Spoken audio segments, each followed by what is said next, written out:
10 seconds of nothing feels wrong now.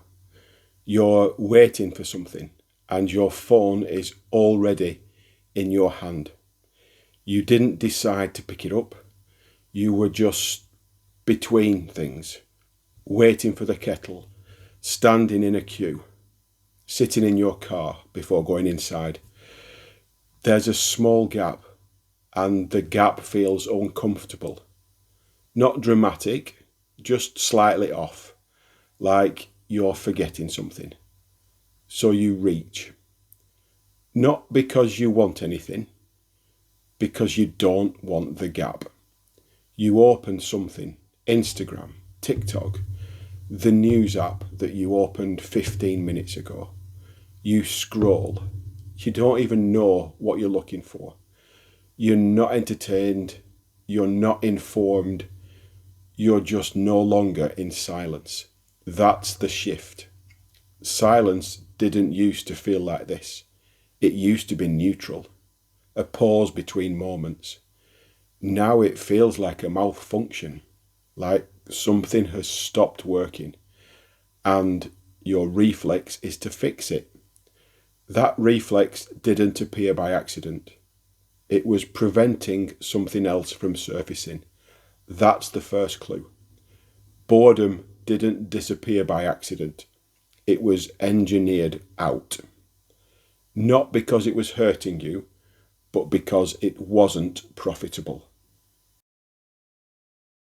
Nothing happens in silence. That's why it had to go.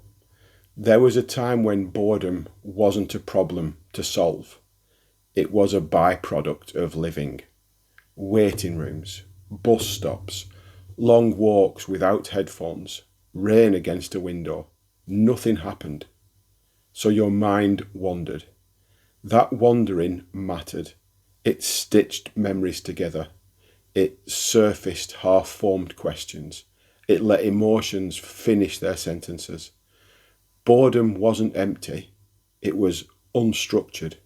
And unstructured time is dangerous to systems built on measurement, because nothing measurable happens there.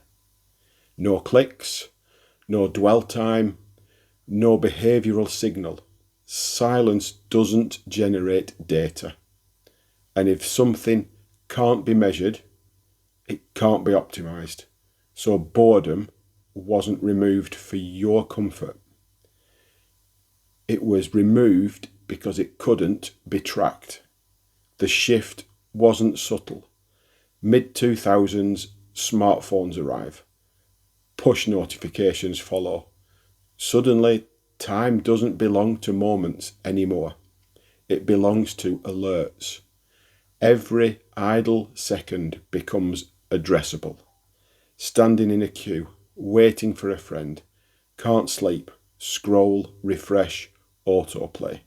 The gap closes, but the crucial move wasn't just filling boredom, it was reframing it.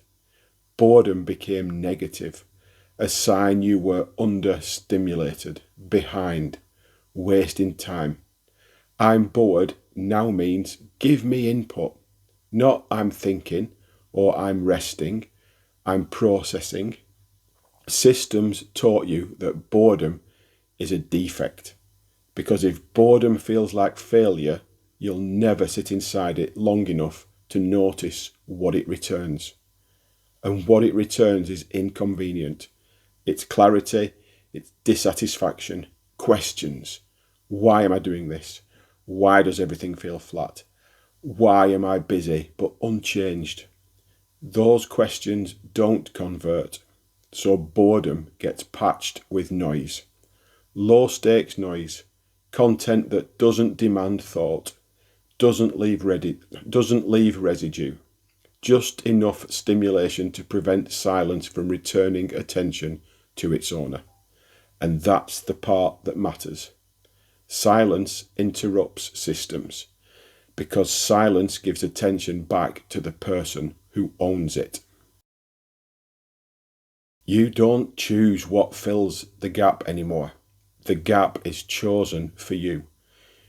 You open TikTok. You don't select anything. The feed does. Within a few swipes, it adjusts. Not to truth, to retention. A half-second pause here, a skip there, mood shifts, pacing tightens.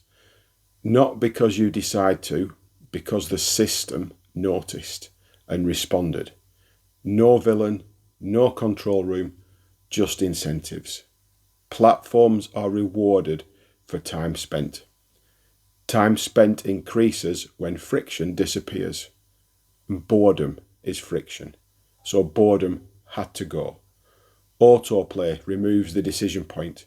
Infinite scroll removes the stopping cue. Recommendations remove the pause where thought might happen. The result isn't engagement, it's saturation. You're not tired from effort, you're tired from never fully stopping. Always mid-scroll, mid-thought, mid-attention. You feel bored and overstimulated at the same time. That combination didn't exist before, because boredom used to resolve into something, an idea, a memory, a desire. Now it just gets overwritten. You hear it everywhere. I can't even watch a full movie anymore. I get restless after 10 minutes. People laugh, but nobody asks why.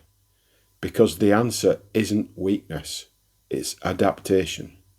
Your nervous system adjusted to an attention extractive environment. Quick hits, constant novelty, no gaps, and now silence feels unsafe. Not because it is, because you've been trained to associate it with loss. Loss of stimulation, loss of relevance, loss of momentum. When boredom goes, something else goes with it. Orientation. When there's no gap, there is no sense of direction. You can't feel where you're going if you're always moving.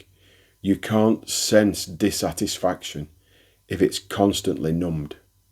You can't notice meaning draining away if something is always flashing in front of you.